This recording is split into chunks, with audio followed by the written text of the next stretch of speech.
Olá, você está no Política Sem Mistério. São 5 mulheres, 5 identidades, mas com um único objetivo: levar a reflexão política para a sua casa. Olha, meninas, sejam todas bem-vindas. Você que está aí nos assistindo, seja muito bem-vindo e te convido para passar esses 50 minutos, quase uma hora, aqui na nossa companhia. Meninas, hoje é uma data muito especial, né? É um programa de abertura de campanha, a campanha do Agosto Lilás. Então, a gente vai explicar como vai funcionar, como irá funcionar essa campanha durante esse mês de agosto, no qual a TVI está fazendo parte. A TVI entrou na campanha do Agosto Lilás.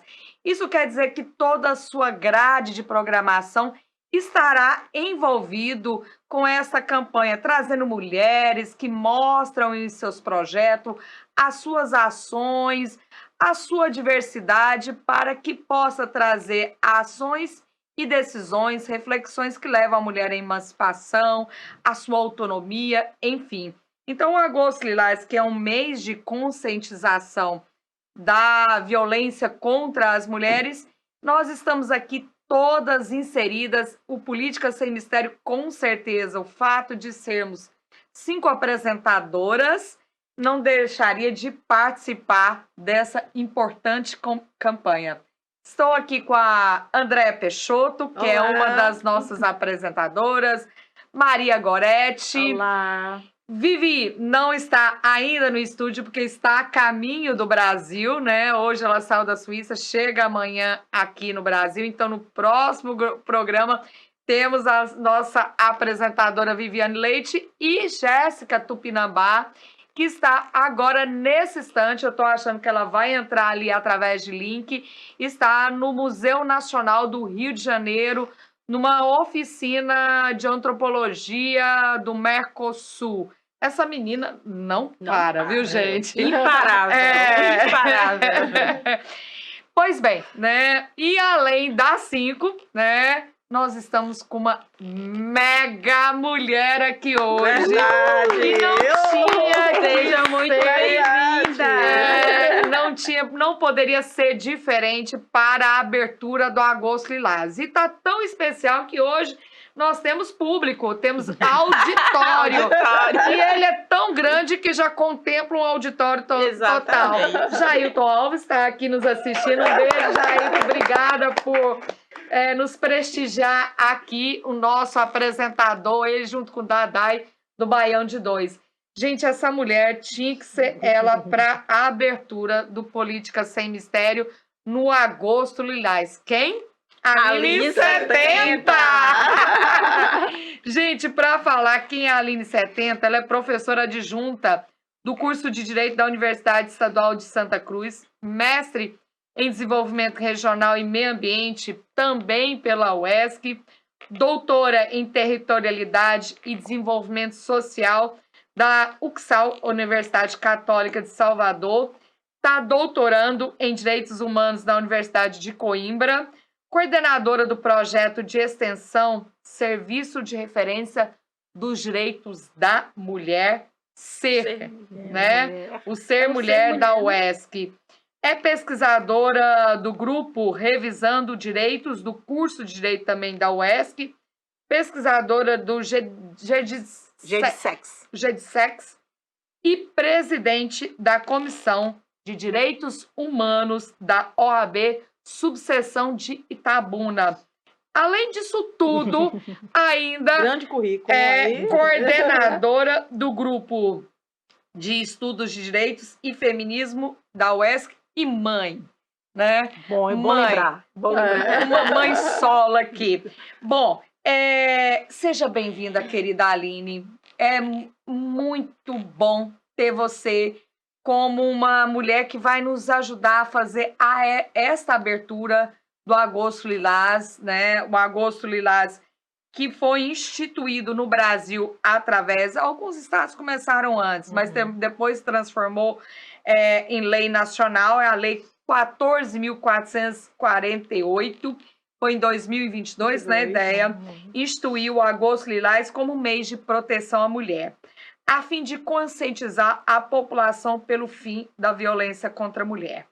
Meninas, quando a gente elaborou, Aline, esse projeto do Agosto Lilás aqui dentro da TVI, eu vislumbrei esse projeto sem aquelas imagens de marcadores de violência, que geralmente são colocadas nos perfis, né, institucional, privados, né, públicos e privados, do campanha celular, aquela mulher fazendo assim, né, aquelas marcas de violência. Eu não quis, neste momento, aqui afirmar para conscientizar a marca da violência. Então, se todos que assistem, que acompanham, a gente já tem uma galera muito engajada hoje no Política Sem Mistério, tá aqui, ó, meu coração de agradecimento por você estar sempre acompanhando Política Sem Mistério, vai se deparar com uma campanha bem diferente, bem colorida, onde as nossas apresentadoras estão sorrindo, estão tomando sorvete, estão trabalhando, estão felizes. E a gente quer mostrar nesse Agosto Lilás que a mulher precisa disso, de alegria, de autonomia, de emancipação. Então a gente quer mostrar um lado mais feliz. Então a campanha é com a gente sorrindo. É com o Gó se jogando, toda linda, toda expressiva, e é nessa felicidade que a gente inaugura hoje a campanha do Agosto Lilás. Sem desmerecer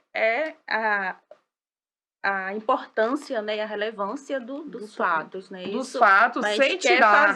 Sem tirar a grande responsabilidade que é o Agosto Lilás. Mas a gente quer mostrar como somos e como queremos e merecemos ser, né? Exatamente. Igual tem toda a razão. Porque, por mais que a gente quer mostrar esse lado lilás, né, esse lado feliz, infelizmente, os números, né, revelam não é nada positivo, né? Os feminicídios no Brasil cresceram 6,1 em 2022 e resultaram em 1.437 mulheres mortas simplesmente por serem mulheres. Os homicídios dolosos também aumentaram no Brasil, 1,2, e o que impossibilita falar apenas de uma melhoria da notificação da causa explicativa para o aumento da violência letal.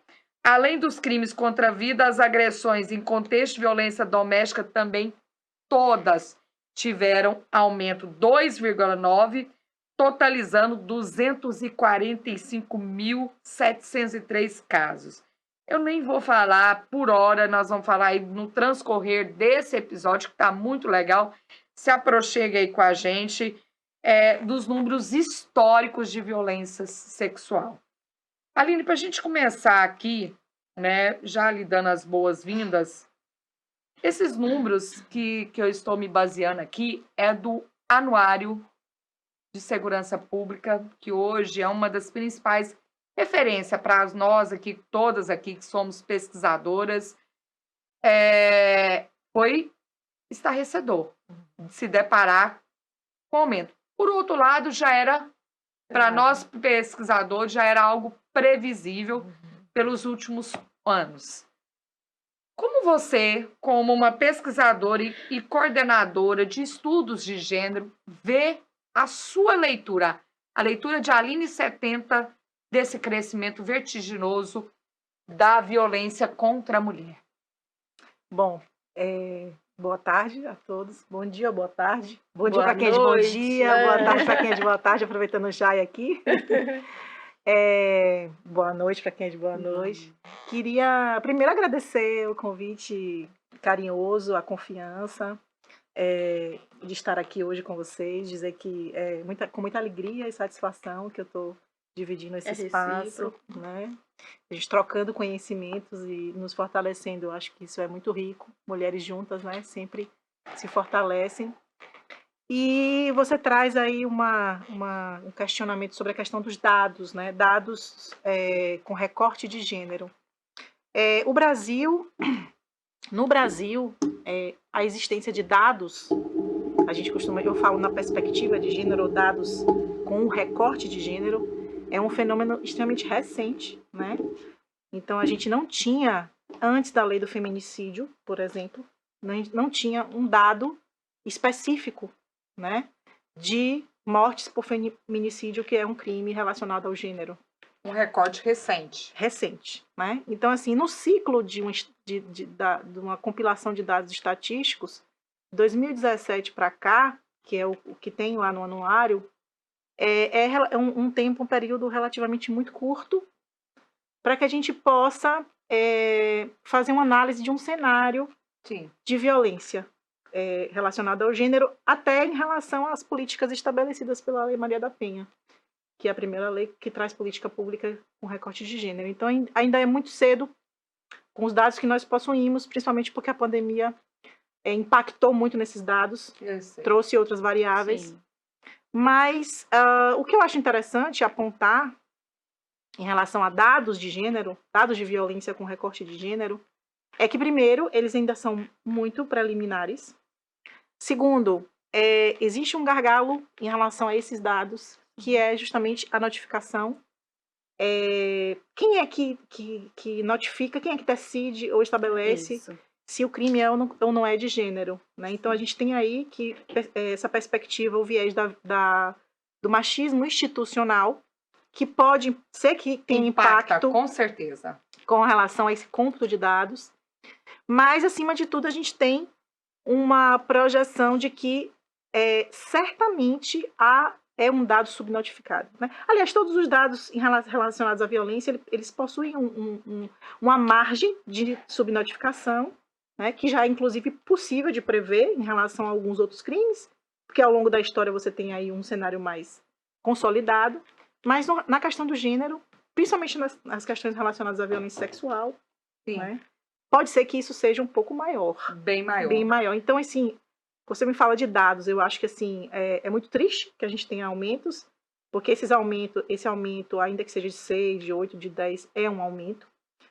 A gente tem a questão da variável, que pode ser que o aumento da conscientização das campanhas tenha aumentado a notificação, ou que realmente essa violência arrefeceu durante esse período, ou que não, a gente tem uma crescente realmente. Então, assim, são muitas variáveis para a gente pensar quando a gente olha para um dado como esse, né? A subnotificação é uma realidade muito grande, até porque as nossas instituições não preparam os seus servidores para uma tipificação correta, né? E a gente vê isso, por exemplo, os crimes de stalking, perseguição, violência psicológica ainda não são utilizados. Coloca lá ameaça, mas muitas vezes já mais do que uma ameaça, já é uma violência psicológica habitual, já é uma perseguição, e isso, né, impacta, e que muitas vezes o próprio anuário agora mencionou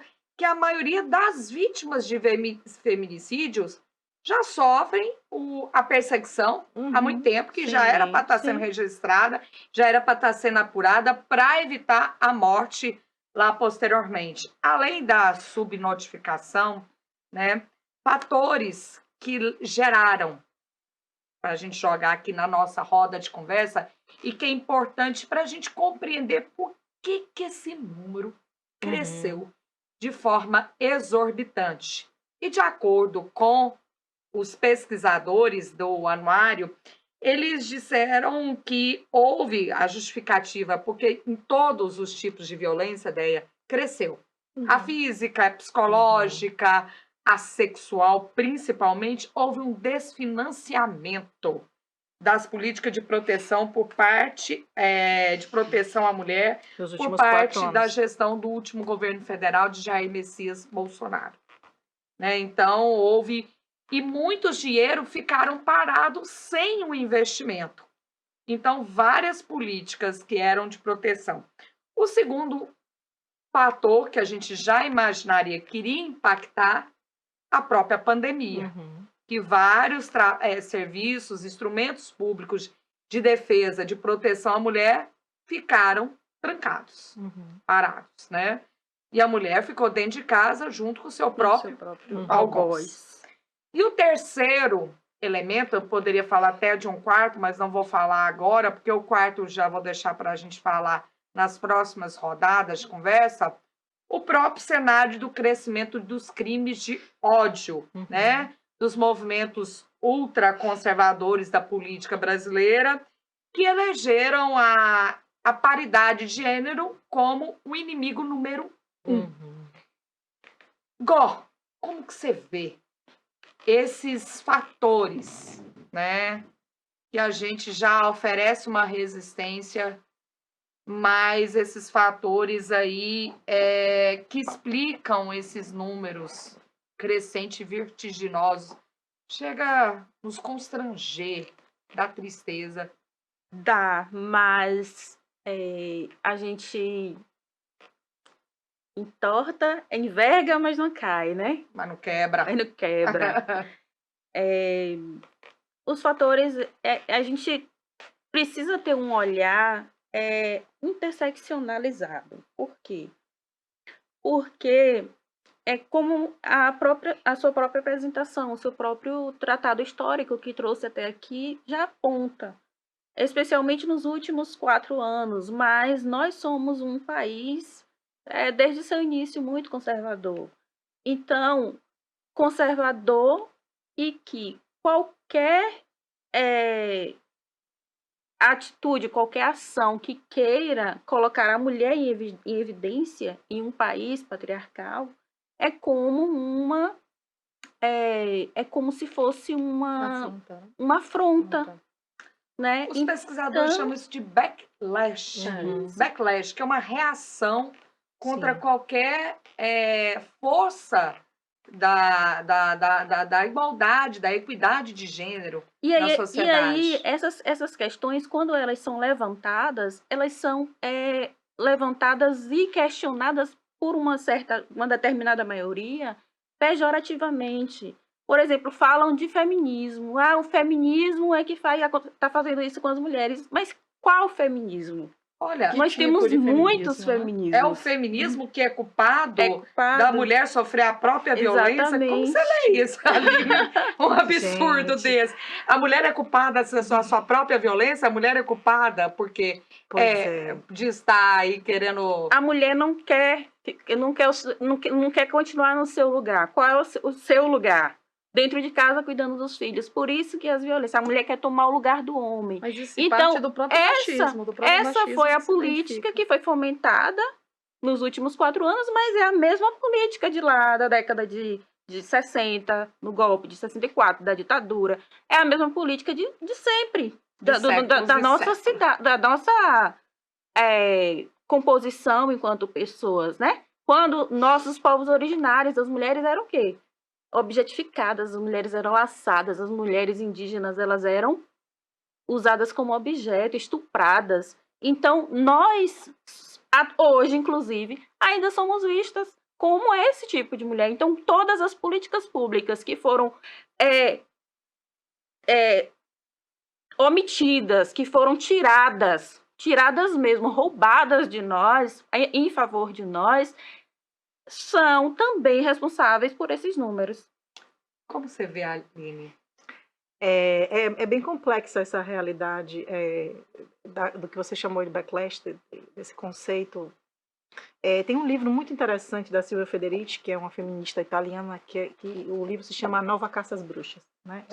Ela nos ajuda a refletir sobre como o feminismo começa a aparecer no cenário europeu, né? E como ele avança e no século XIX, por aí, e o que a gente tem hoje.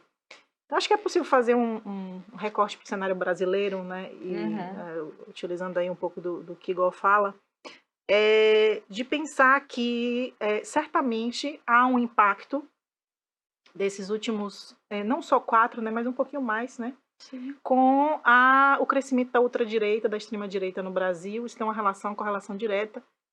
Porque, assim, sim, nós sempre fomos um país e continuamos sendo um país conservador e moralista, mas a questão do extremismo, que é um movimento mundial, né, que acontece na Europa, acontece nos Estados Unidos, E, assim, as feministas, elas passam a ser uma ameaça, como você fala, um alvo muito específico desses movimentos, porque eles criam uma contranarrativa, né, tem até um livro famoso, me desculpem não me lembrar agora esse nome, mas assim, a gente chegou a conversar sobre ele, não li, porque não tive estômago, mas conversamos sobre ele lá no grupo de estudos.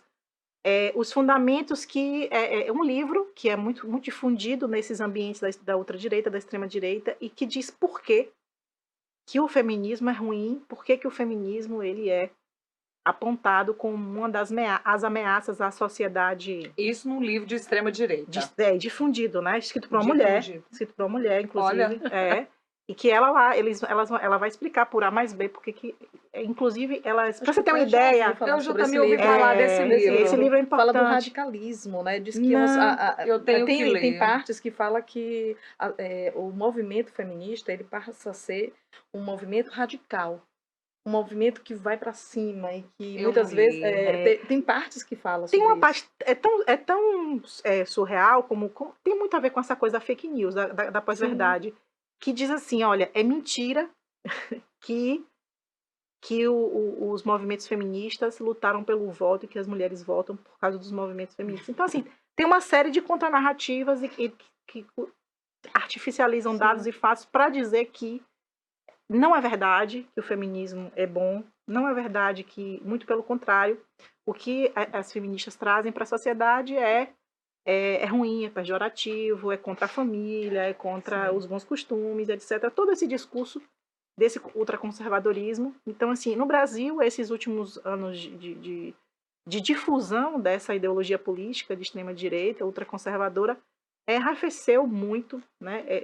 Criou uma situação muito complicada, inclusive perigosa, para as feministas, em um ambiente de ódio, né? De, como você falou na sua introdução. E há hoje, né? Claramente uma disputa de narrativas nesse campo, e que não é fácil, porque, como você falou, é uma resposta a um tensionamento, porque o que acontece? Quando a gente fala de uma sociedade machista, a gente fala de um privilégio masculino, E quem é que quer abrir mão de privilégio? Né? Ninguém quer. Ninguém quer, ainda mais quando ele é naturalizado, como se isso fosse algo normal. Né? Faz parte da... Se é naturalizado e a gente quer também assumir lugares, e nós é que somos os problemas, né? Justamente. Então, é por aí. Então, não é fácil estabelecer um movimento contra-hegemônico, né, que vai de minorias, como acontece com todo mundo, acontece com LGBTQIA+, com mulheres, com povos tradicionais, etc. Então, e somada a isso, Déia, Aline, Igor, somada a isso, além dessa política ultraconservadora que elegeu a política de gênero, né, essa contra-reação, movimentos reacionários contra essa autonomia, essa emancipação feminina, somado a isso, nós tivemos uma política belicista. Sim. Uma política totalmente armamentista. E estudando para esse programa, eu verifiquei já a política armamentista, porque o atual presidente, né, o governo Lula, acabou renovando uma assinatura que foi um dos primeiros atos do governo federal, foi a assinatura de revogações de mais ou menos, não digo todos, mas de vários das 40 e tantas normativas que facilitava o acesso à arma de fogo, e armas que até então era de uso restrito, como a 9mm e a .40, que tem um maior alcance, uma maior potencialidade de ferimentos, né? E somado a isso tudo, nós chegamos a ponto, né, de termos venda 26 armas por hora no Brasil. Então, tem lares com verdadeiros arsenais, né, que são comprados para aqueles que, às vezes, utilizavam daquela nomenclatura CAC, né, colecionadores, atiradores, caçadores, né? E, somado a isso, com uma política conservadora desse tipo, foi um desastre completo, o último feminicídio.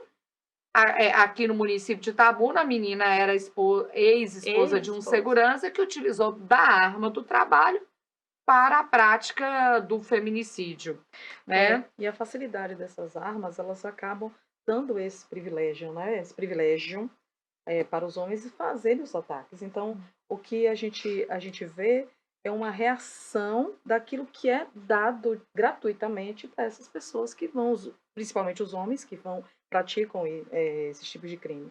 Então, quando você fala de dados, Liz, é de se esperar, infelizmente. Já era de se esperar, Já né, era de se Déia? esperar. Então, são dados que a gente está vendo o tempo todo, não é só a nível nacional, mas a nível de estado, a nível de município.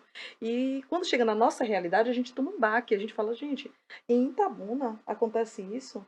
Não, mas é uma realidade, acontece mesmo aqui dentro do nosso município. Então, assim, parte de cima, né, políticas públicas a nível nacional, que já está conseguindo trazer algumas políticas, e isso é Sim. importante, o que era negado, né, Sim. no outro governo.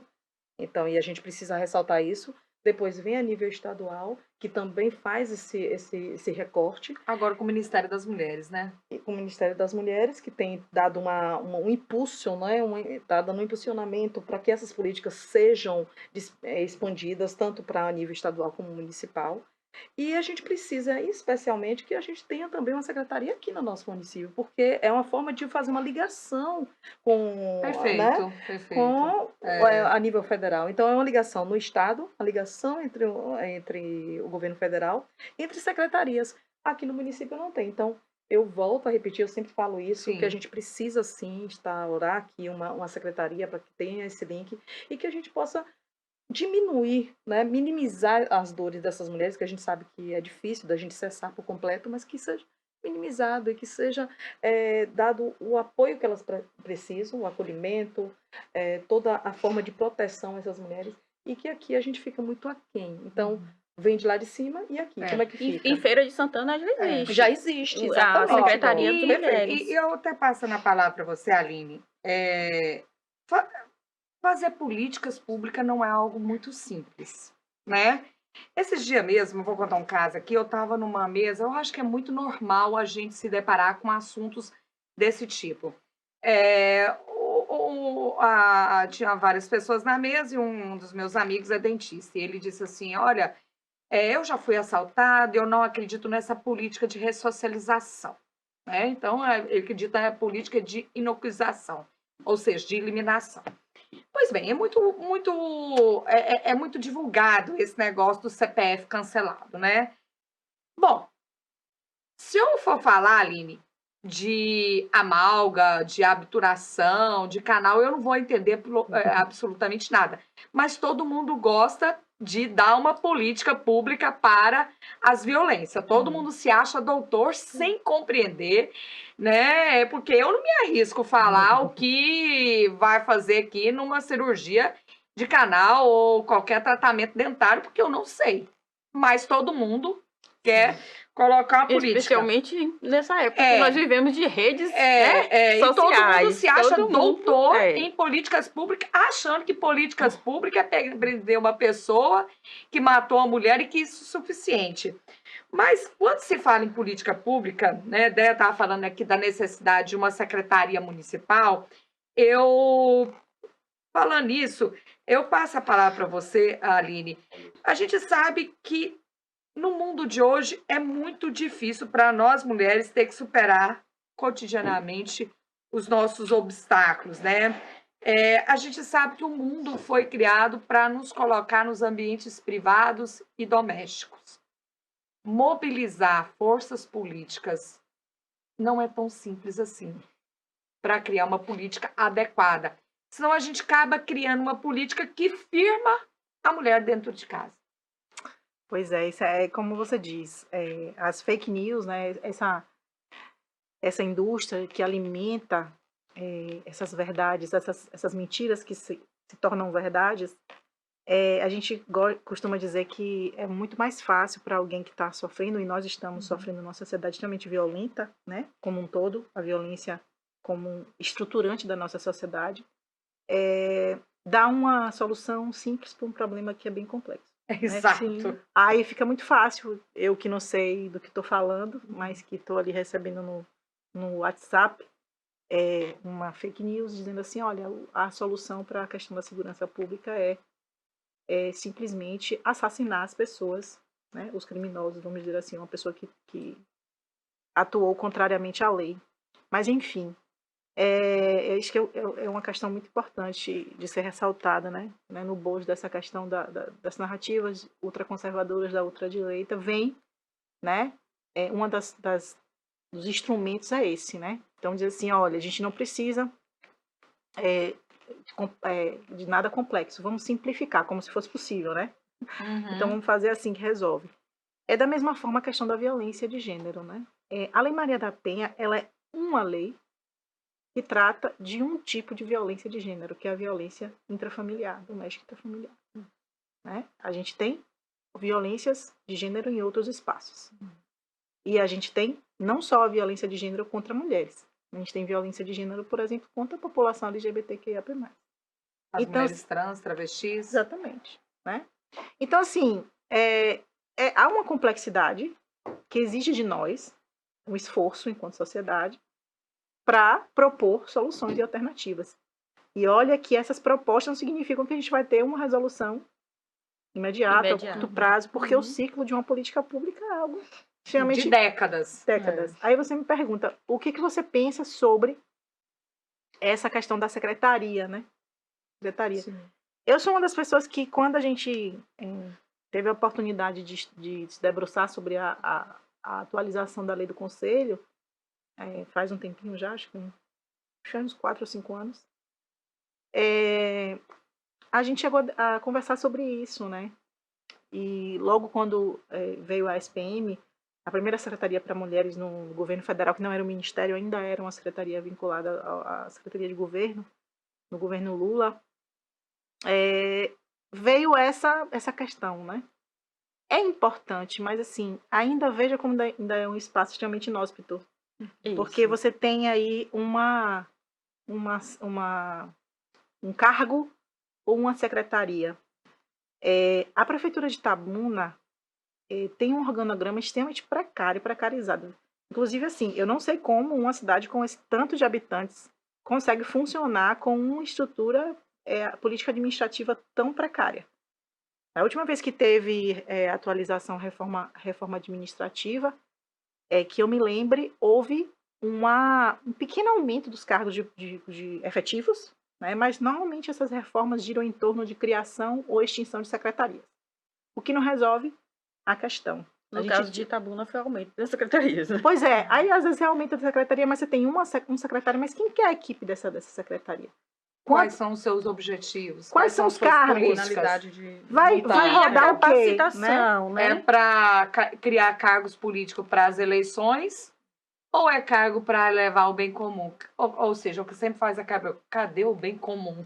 Pois é, então assim, a gente precisa fazer um movimento para não reivindicar uma secretaria, mas a gente precisa que isso não venha sozinho, né? Isso venha com uma estrutura mínima de Estado, com fundo, com financiamento, com orçamento, principal coisa. Orçamento. Sem orçamento não tem política pública. Não tem. Pois é. Então a gente precisa, e assim, como você fala um ponto que é a questão da divisão sexual do trabalho, que para mim é um dos pontos hoje principais, fundantes da luta feminista. Né? Sabe por quê? Porque a gente fala assim, a gente quer espaço. Só o último IBGE, o último censo do IBGE, nós já somos a maioria das chefes de família no Brasil. O Brasil já é um país. Se a gente for olhar para a configuração familiar, a maioria das famílias do Brasil são chefiadas por mulheres. Então, assim, nós já conquistamos esse espaço público. O que a gente não conquistou ainda foi a igualdade. Por quê? Porque existe algo que nos oprime de forma fundante, que é a questão da sobrecarga do trabalho, que é a questão da divisão sexual do trabalho, que tem a ver com os estudos no âmbito da economia dos cuidados. Exatamente. A gente divide... Nancy Fraser. Pois é. A gente já ocupa os mesmos espaços. É claro que nas estruturas hierárquicas superiores a gente ainda não conseguiu.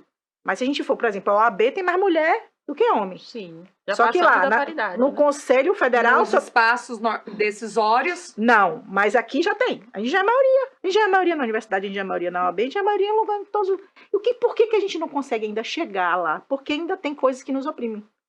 Né? E uma das questões mais importantes é a questão dos cuidados. Então, assim, quem que cuida da sociedade, quem é que realiza as tarefas que mantêm a sociedade funcionando, como cozinhar, limpar? São as funções do cuidado. Sim. Quem cuida do idoso, Perfeito. quem cuida da criança, quem cuida do ambiente doméstico, quem cuida dos provimentos, quem cuida do orçamento. Então, a gente tem que tomar cuidado para não se criar política que firme este papel da mulher no espaço doméstico. Sim. Né? Criar política. Por isso que esse manejo não é tão simples assim. De jeito nenhum. Não é igual a Andréa sugeriu e a Aline comentou, não é apenas criar uma secretaria, mas como essa secretaria vai atuar.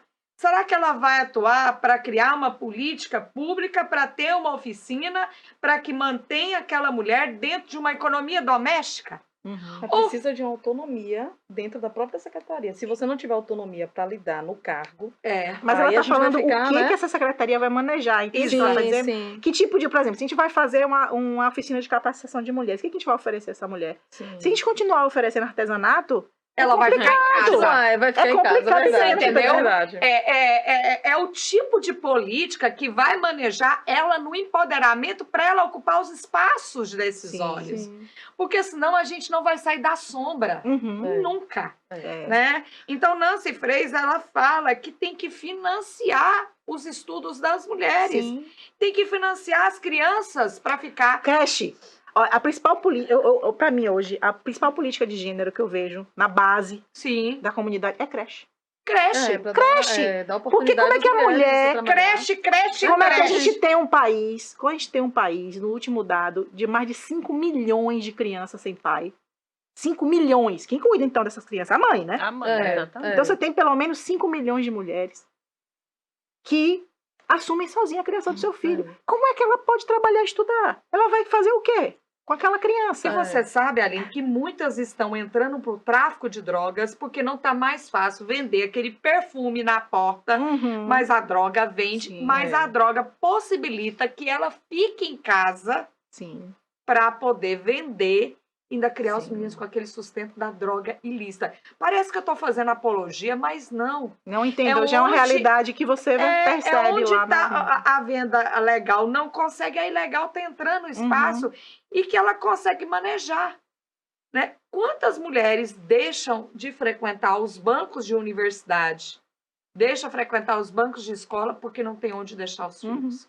Não temos creche noturna, não temos creche que mantém essas crianças num tempo, mais um período, Sim. né? E outra, a profissão do cuidado. Nas empresas também, né? Que deveria. Sim, essas políticas, esse sistema de acolhimento de mães, do retorno da mulher, a gente já sabe que os dados mostram que a mulher, quando retorna da licença maternidade, ela tem uma extrema dificuldade de retornar ao seu posto. Tem várias violações de direitos trabalhistas aí nesse campo. Então, assim, eu penso que assim, como os nossos problemas sociais é um problema complexo, né? Muito. Então, envolve uma série de intervenções que são necessárias. A gente tem que combater a pobreza, porque a gente fala de violência, e a pobreza é um fator que agrava a violência. Pelas desigualdades. Pela desigualdade. E a mulher, a gente fala de precarização do trabalho, que afeta as mulheres, porque as mulheres têm mais dificuldade de inserção, porque estão cuidando dos filhos, então ela não consegue trabalhar, ela está lá com trabalho precarizado. Então, assim, a gente já sabe indicadores que nos dão pistas, né?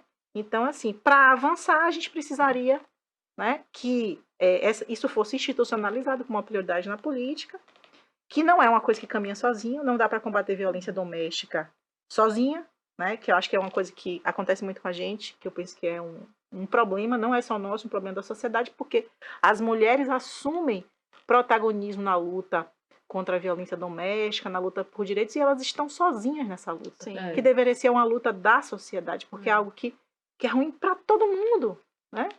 Então, assim, eu acho que a gente ainda está porque a gente precisa de outras mudanças, né? Além da inovação legislativa, a gente precisa de mudança social, a gente precisa de mudança cultural, a gente precisa, enfim, lidar com essa conjuntura que é complexa atualmente. Aline, você está falando, igual, eu penso que a gente está falando, praticamente, se a gente for olhar pelo contexto do nosso discurso aqui, pelo contexto do nosso debate, a gente vislumbra muita mulher urbana, do perímetro urbano. Né? E essa política, se tem dificuldade para alcançar a mulher do perímetro urbano, imagina a mulher da zona rural, a mulher ribeirinha, a mulher quilombola, a mulher trans, a mulher travesti. É ainda pior, né? O acesso a políticas públicas para essas mulheres alcançarem, né, o desenvolvimento da sua cidadania. Sim. O que acontece? É preciso analisar cada um desses setores em suas peculiaridades, né? A mulher rural, ela sofre uma violência, mas o contexto dela não é o mesmo contexto da mulher que vive na cidade. Há um distanciamento, há uma falta de policiamento, que não abrange a zona rural como um todo. Há uma falta de conhecimento, falta de educação, porque muitas não conseguem passar do fundamental. A questão da subalternidade. O patriarcado é mais forte. A questão da escravização do trabalho, que muitas são escravizadas, trabalham ali, né? Ali já vem de uma geração, né? A avó que foi empregada doméstica daquela família, que a mãe foi empregada doméstica, e a filha está sendo empregada doméstica daquela família. Então, eu penso que nós ganhamos muito com uma lei que não foi conquistada aqui no país, né? Que foi conquistada lá fora, a Lei Maria da Penha, mas ela é uma ferramenta imediata. A gente aqui não está contra a Lei Maria da Penha, a gente não está dizendo que a lei Maria da Penha não funciona. Ela é uma ferramenta necessária, imprescindível, foi um ganho muito interessante, mas ela é imediata. Ela fala que para mim, eu denomino que a Maria da Penha é uma lei necessária, extremamente. Não há dúvida quanto a isso. Ela é um divisor de água, igual. Só que ela é uma lei que leva a mulher a ter um recurso no momento de violência. Exatamente. Naquele exato momento. Exatamente. Mas nós vemos o quê? Que a base é que precisa ser modificada. E quando a gente fala de base, não é de um dia para outro, não é uma lei que vai resolver esse problema. Aí é que entram as políticas públicas. Quando se tem em vista, não, vamos combater a violência contra a mulher, vamos combater a violência contra a mulher negra, vamos combater a violência contra a mulher trans. Você fala em setores, né? Exatamente, cada uma em suas necessidades. A violência que a mulher branca passa é uma violência diferente, a violência que a mulher branca rica passa é uma violência diferente. Então, vamos combater nesse sentido, por meio de quê? De políticas públicas. E políticas públicas atingem o quê? Tem que atingir todos os setores, tem que atingir a educação, tem que atingir a saúde, tem que atingir a própria política, porque tudo que se refere à mulher é político. Né? Por exemplo, até essa própria revogação agora, né, de menos armas, da proibição da 9mm, .40, restrições, né, a restrição até dos clubes de arma, isso reflete uma proteção. E não é uma política dirigida à mulher, mas que reflete na mulher. Com toda certeza. Assim, eu gosto muito de falar da Maria da Penha, porque... infelizmente, como a gente estava comentando antes do programa começar, pouca gente leu a Lei Maria da Penha na sua íntegra. Sim. A Lei Maria da Penha, ela não é uma lei só que traz inovações fantásticas, como a questão da medida protetiva. Sim. A Lei da Maria da Penha cria a primeira política pública de gênero no país. E lá, ela estabelece aquela ideia de rede de enfrentamento e rede de assistência. Isso tem uma complexidade, isso tem uma capilaridade extremamente positiva, né? Porque ela vai falar de descentralização, porque estabelece as 3 escalas da federal, estadual e local. A a lei fala de prevenção, fala de educação, né? Então, assim, tem muito. Fala de interseccionalidade, apesar de não utilizar essa palavra especificamente, Sim. mas a Lei Maria da Penha ela vai falar que, quando se trata de mulher, está falando de várias situações específicas. Então, assim, infelizmente, os estudos de nível de implementação da Lei Maria da Penha no Brasil demonstram que 7% dos municípios brasileiros têm delegacia da mulher, que é algo. Meu Deus. Vamos dizer Que é esse número? 7. 7%. É muito pouco. 7%, né? Se você pegar isso como termo, porque a DEAN é talvez o equipamento público mais divulgado, tem mais visibilidade, a gente fala de política para as mulheres. DEAN, que é a ponta, como você falou, a ponta da violência, só tem 7%. Imagine os outros equipamentos que estão previstos lá. Sim. Então, a gente está falando de uma lei que, apesar de ser uma lei de 2006, ela simplesmente quase não foi implementada no Brasil. Né? Então, a gente precisaria de muito mais de muito mais DEANs, de muito mais CAPs, CRANs, Casa da Mulher. Isso que a gente está vendo acontecer, de mais estruturas públicas locais que possam especificamente olhar para essa questão, porque aí a gente pode começar a pensar, olha, isso aqui, por esse lado, vamos por esse ou por aquele. Itabuna, por exemplo, é uma cidade predominantemente urbana, tem 97% de população urbana, talvez.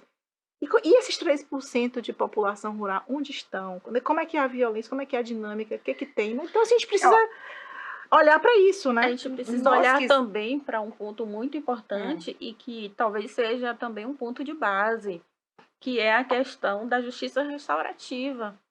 Porque o problema não focaliza só a questão da emancipação da mulher, do empoderamento da mulher, de recursos para que a mulher, né, consiga estar fora daquele ambiente de violência, que em algum momento ela vai ter que voltar, mas também para restaurar aquele agressor. Existem pessoas. Sim, a própria Lei Maria da Penha prevê isso também. É a restauração, né? Trabalhar com agressores, sim. Está previsto na Lei Maria da Penha. Foca muito porque culturalmente nós estamos ainda impregnados numa cultura da pena. Sim. Né? A gente elegeu a política criminal penalista como uma política solucionadora. Todo mundo acredita que prisões trará a mulher da liberdade da violência. Mas, Liz, não te cortando aqui, já cortando, eu te dizer que às vezes, muitas vezes, quem está sofrendo violência ou pessoas que veem a violência estampada, acredita que a prisão é a melhor solução. E a prisão é tirar aquele cidadão dali, daquele ciclo de violência. Mas a gente sabe que não é. A gente sabe que não é, porque ele volta. Ele volta e ele vai ser reincidente. Mas muitas vezes acontece isso. Aí, até que ponto a justiça restaurativa pode atuar? Até que ponto a justiça, de forma geral, pode atuar? E até que ponto uma política pode atuar?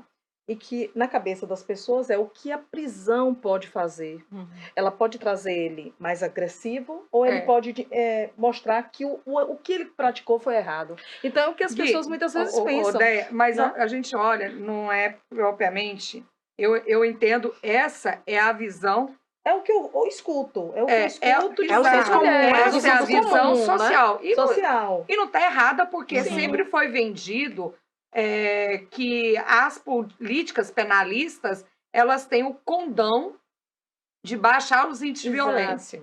E a gente sabe que não tem. Não tem. Né? A gente sabe que prisões de homens pode trazer uma retributiva da aflição que aquela mulher, dando outra aflição que é a pena, é uma retributiva. Mas ela não vai mudar a realidade de milhares e milhares de mulheres que vive numa situação aprisionada dentro do contexto do que é atribuído ao papel de gênero para as mulheres. Tanto que nós vivemos todos os dias mulheres assassinadas. A Lei Maria da Penha, vamos dizer que ela é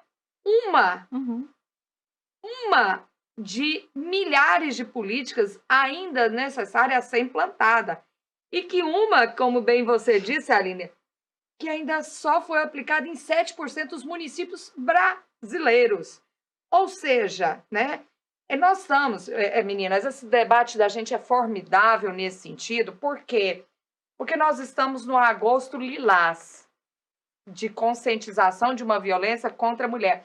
Então, se espera desse programa e de vários aqui que a gente vai falando Lei Maria da Penha, Lei Maria da Penha, Lei da... Não!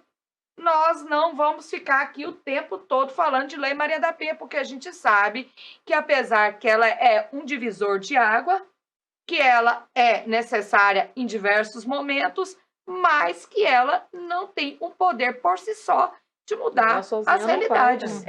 Uma fala importante que a doutora Aline falou me fez atentar para a questão.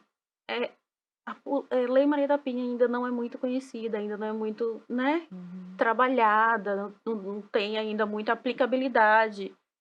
Eu me lembro que daqui a 7 dias vamos completar 17 anos da Lei Maria da Penha. São 17 anos, quase 2 décadas de uma lei que ainda não tem coisas que precisam de regulamentação e que não foram regulamentadas. Eu acho que até ela é bem divulgada. Eu também acho que ela é bem conhecida. Só que ela não é bem implementada. A forma com que a sociedade se apropria desse instrumento, porque a lei, ela tem uma dimensão simbólica, né? Eu acho que a dimensão simbólica da Lei Maria da Penha, ela tem um impacto fundamental na sociedade. Né? Quando estaríamos discutindo gênero na polícia, na política, sem a Lei Maria da Penha não estaríamos. Porque se fosse depender da cultura social do Brasil, a gente não estaria falando sobre isso. Estaria amordaçado. Exatamente. E assim, eu queria só retomar uma questão, vocês puxaram a questão da justiça restaurativa, se fala muito também sobre outros meios alternativos, né, não convencionais de solução de conflitos. Sim. Eu tenho um olhar muito cuidadoso, cauteloso com relação a isso. Especificamente falando sobre violência. Eu também tenho. Extremamente.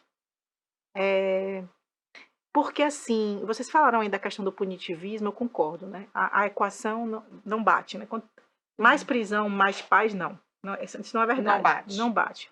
Mas, quando a gente fala da violência doméstica, uma das coisas mais fortes, porque a gente está falando aí de um fenômeno de violência intrafamiliar, não é? A sociedade é violenta. Inclusive, é mais violenta para homens. Sim. Porque são os homens que mais matam e que mais morrem nas ruas. Homens jovens negros são os que mais morrem no Brasil. Só que a gente está falando aqui de um fenômeno de violência que acontece da porta para dentro. Que é aquele espaço que, a princípio, seria um espaço de segurança, de conforto, de proteção. E o seu amor que lhe bate. Pois é. E isso aí também, amor. Então, assim, a gente vai falar sobre isso, que é extremamente delicado. Que há pouco tempo atrás a gente ouvia de que se um casal tá brigando e alguém tá batendo, normalmente é um homem, ninguém pode fazer nada. Porque aquilo ali tem que ficar ali, se morrer, não posso fazer nada porque está um casal, não pode brigar. Então, assim, a Lei Maria da Penha tem um forte viés simbólico e esse viés simbólico, ele precisa lidar com a questão da responsabilização do agressor. Nós precisamos dar conta disso. Né? Imagine você, num país que tem apenas uma taxa de menos de 10% de resolução de homicídio, né? Você bem sabe, falar sobre isso. Mas assim, seria por quê? O que dá? O que incentiva uma mulher que vive inserida numa cultura de violência, que viu a sua mãe ser agredida pelo seu pai, que viu sua avó, que para ela aquilo ali é natural, é daquele jeito mesmo. Sim. Como é que você vai, né, convencer essa mulher, nós, né, sociedade, Estado, a que ela pode chegar ali na delegacia para uma pessoa que ela nunca viu e falar assim, eu estou apanhando. E colocar isso em xeque, porque um dos principais formas de minar a Lei Maria da Penha, atualmente, que é muito difundida hoje, principalmente com essa associação de política e religião, infelizmente, que acontece no país, é a de que a família está acima de qualquer coisa. Então, segure sua onda, porque é sua família, você está apanhando, mas calma que ele vai melhorar e tal. Então, a gente precisa dar a essa mulher alguma segurança de que, se ela fizer isso, que ela romper com essa linha, que é a família dela, os filhos dela, a sociedade, o bairro, a igreja, tudo que está em jogo, ela vai ter um suporte. Né? Sim. Porque eu, francamente, quando eu comecei a estudar a Lei Maria da Penha, eu falava, tem que denunciar hoje. Eu não falo não, viu? Eu falo assim, é importante, Porque não é É, fácil ter- denunciar. é importante se você foi tiver, muito, assim, se você né? tem que ter rede de apoio para denunciar. Não Exatamente. vá sozinha. Exatamente. Você não pode fazer sozinha. E a dependência da pessoa também psicologicamente, na E, dependência emocional, e nós aonde tivemos vamos aí colocar nisso. essa mulher? Quer ver um caso? Eu acompanhei uma pessoa, a feliz dele que estava no plantão, inclusive, e ela, depois de tudo pronto, ela disse, meu Deus, eu não quero mais a medida Sim, protetiva. Sim. Quer dizer, aí a gente fica até que ponto? Aí eu falei, a dependência dela Sim. emocional, de manter aquela família. Você lembra, Liz, desse caso? Eu acho que Jailton também estava comigo, lembra desse caso? E É muito uma pessoa forte. instruída, uma pessoa que conhece, mas ainda assim ela não vê, né, ela não consegue perceber que ela está ali num ciclo de violência, que ela precisa denunciar, que ela precisa ir até o fim, e ela não vai. Então, até que ponto, né? A violência doméstica, ela tem várias formas de se atuar, né? Ela atua de forma física e ela atua principalmente na forma psicológica. O homem, ele vai minando as resistências da mulher, né? Ele Isso vai mesmo. minando com o xingamento, ele vai diminuindo, ele vai minando aquela autoestima da mulher a cada dia. Você é uma feia, você não é Não vai conseguir mais profissional, ninguém. Você Pequenas é uma- agressões também. você é uma advogadazinha só de Zinha. um cliente só. É, Então ele vai minando aquelas. Você é uma pobre, você não tem onde cair morta. Feia, pra onde, ninguém vai? vai te querer, você é Ninguém vai te feia. querer, você é feia, gorda. gorda, É, e assim aí mesmo. vai, eles colocam diversos apelidos. Então ele mina até a mulher acreditar que ela é esse poço de horrores que é colocado na perspectiva masculina, e ela junta com questões de religiosidade, né? Isso é muito Questões sociais, ultraconservadora, fala, olha, não tem outro caminho para Eu tenho que mim ficar com ele. a não ser suportar É. esse Gente, sapo. eu conhecia, quando eu me lembro muito bem que eu ouvia muito isso, mas homem é tudo igual. É. Gente, isso é uma coisa mais cruel que eu já vi na minha vida, porque Eu assim, também ouvi muito é isso. como quem diz assim, você vai separar pra quê se você não vai Vai encontrar mudar de outro? endereço? Essa mudança de vai endereço? mudar de endereço. Gente, isso é um absurdo. Gente, A gente que ouve bom direto. ouvir isso, porque eu nunca me atentei para Isso é essa reflexão. violentíssimo. Já ouviu isso, Gó? Eu já ouvi, mas nunca me atentei para essa reflexão que ela tá É mentira, fazendo. que Homem só não é muda tudo de igual, endereço, não. é tudo igual. Pelo amor de Deus, né, Jai? Senão não vamos ter os nossos homens Quem não resistentes. gosta de mulheres são os héteros, porque homossexual não mata mulher. Verdade. Os maridos estão matando as mulheres. Exatamente. Meninas, para colocar uma pimenta aqui, ainda é mais malagueta nessa reflexão nossa, né? A gente falou dessa teoria que hoje é bastante difundida nos estudos feministas, a backlash, que pode nos ajudar aí a entender que a violência contra as mulheres continua. A gente viu aqui, já debateu hoje. Credo, produtor! Lá Que vem Rafa. absurdo! Passou Rafa. Você vem aqui me dar 3 minutos, né? Na medida em que avançamos em ações e intenções, e a gente vê essa contra-reação, né, da gente que quer romper. Né?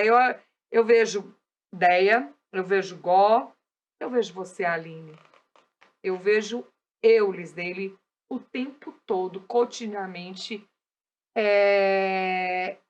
tentando romper com essa estrutura patriarcal, machista, misógina. Mas a gente também leva diversos pancadas. Inúmeras, né? Inúmeras, estereótipos. Cotidianamente a gente Mimimi, sofre. feministazinha. A gente já ouviu tantas coisas, né? Eles gostam do essa inha, né? Doinha, né? Feministazinha. O que é que querem? Ainda assim, mimizenta. Né? A gente já ouviu tanto negócio. Eu também já ouvi menina mimada. Menina mimada. Já me chamaram O que de essa branquela quer? Porque acho que branco não pode lutar pelas minorias. Ainda tem isso, viu? Ainda tem isso. O que essa branquela quer lutando no feminismo? Exato. Então eu já tudo. ouvi muito isso, me chamar de menina mimada. A violência é utilizada como forma de restabelecer essa violência sobre as mulheres. E sempre, Aline, para a gente fechar aqui nessa última rodada, devolvê-las o lugar de que elas nunca teriam saído. Pois é. Você falou em diversos momentos sobre isso na sua fala, eu acho muito interessante essa reflexão, né? não é exclusividade do Brasil, né? Não. A gente tem junto, no bojo desse movimento ultraconservador, que é mundial, existe o chamado movimento antigênero, né? Ele tem núcleos, principalmente em algumas igrejas, não vou citar especificamente nenhuma, neopentecostais, e que é claramente a ideia de que, quando a gente usa a palavra gênero, tanto é que, se vocês perceberem, a lei do feminicídio ela foi aprovada sem a palavra gênero. A palavra gênero está na Lei Maria da Penha, mas não está na lei do feminicídio. Que é um erro, porque deixa aí as mulheres trans... Que gerou, justamente, fora. criou uma lacuna que não precisava. Não precisava. Por conta dessa pressão. E criou o mito da ideologia de gênero, né? Que não existe. Pois é. Então, uma das formas de minar a nossa discussão necessária, porque assim, eu não vejo como a gente possa falar sobre violência doméstica sem falar sobre desigualdade de gênero. São coisas que estão ligadas, porque entender a nossa sociedade a partir do viés patriarcal, como a gente está falando aqui.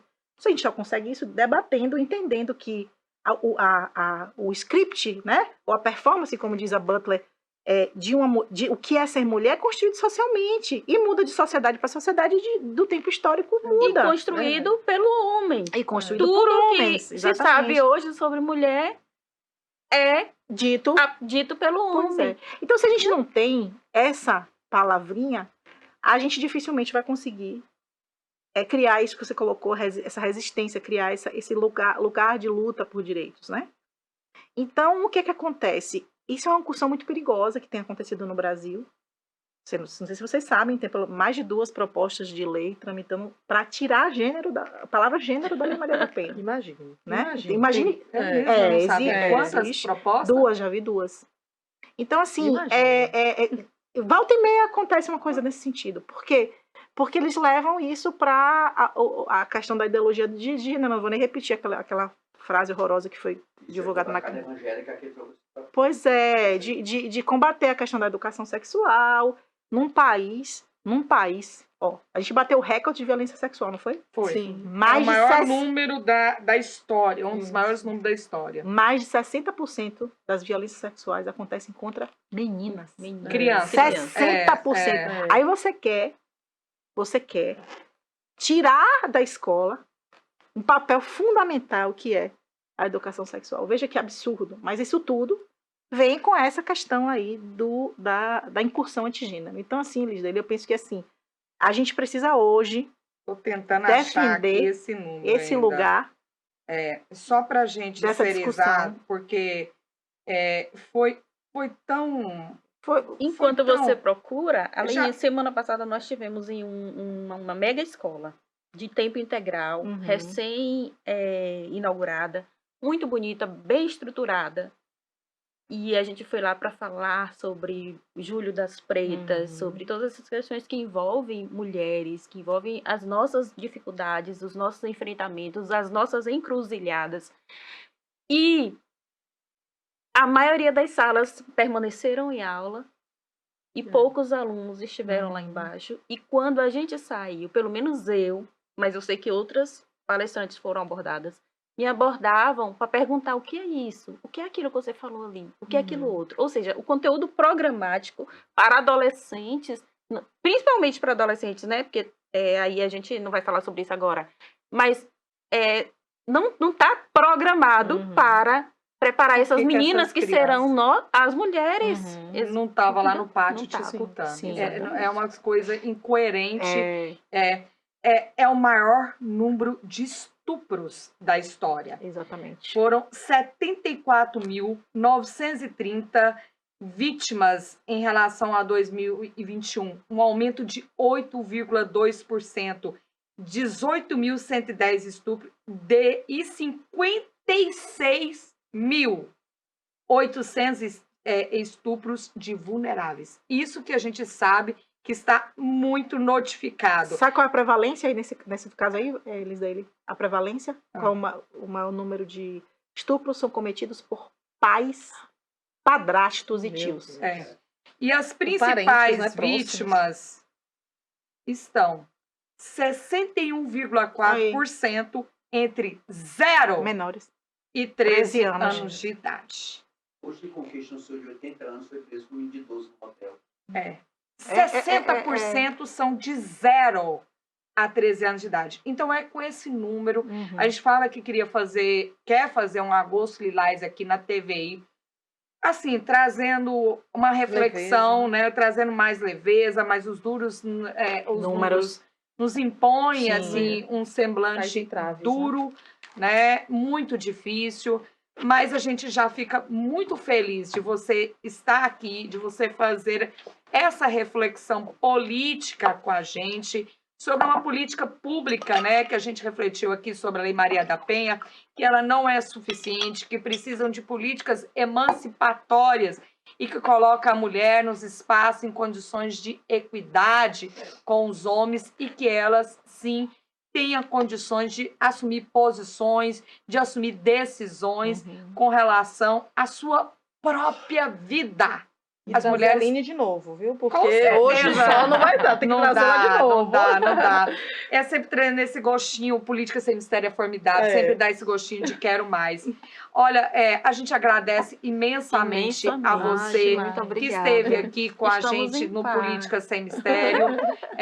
Agradecemos a Aline 70, Demais. essa mulher maravilhosa que esteve aqui com a gente. Esse programa, ele tem a produção de Rafael Gunner, é uma produção da TVI. Nosso produtor maravilhoso. Nosso produtor Barbosa, Beto, que são os produtores. E você pode assistir, além daqui do ao vivo, né, do programa ao vivo, que vai todo sábado às 19 horas, no YouTube também e no canal 24 da TVI, aí nas plataformas digitais. Então, quero passar a palavra para a Aline 70 fazer suas considerações finais e despedir aí. Na próxima semana estaremos com a bancada completa. Jéssica Tupinambá estará de volta, Viviane Leite estará de volta. E aí nós vamos estar passando todo esse mês de agosto com mulheres incríveis, como esta que a gente trouxe aqui no programa de hoje. Estreando o Agosto Lilás. Muito obrigada, querida, linda, maravilhosa. Obrigada mesmo. Eu que agradeço vocês que são incríveis de estarem aqui à frente desse programa, né? Mulheres debatendo sobre política, isso é muito importante, isso é muito potente, né? A gente dá nosso palpite, nossas reflexões, no nosso lugar de fala, né? Necessário para que as políticas sejam construídas com esse viés de gênero, né? Com o intuito da gente ter uma sociedade mais justa e que mulheres e meninas possam viver em paz, né? Possam ter seus corpos protegidos, respeitados, né? Isso que eu quero para minha filha, é isso que eu acho que a gente quer para as próximas gerações. Sim. Agradecer a cada uma de vocês, agradecer ao público que nos assistiu, agradecer a Jai. Que veio aqui por causa de Aline. Não pode falar isso não, que senão causa ciúme. A gente vai despedindo de você e já te convidando para no próximo sábado estar aqui no Política Sem Mistério. Tchau. Tchau. Boa semana.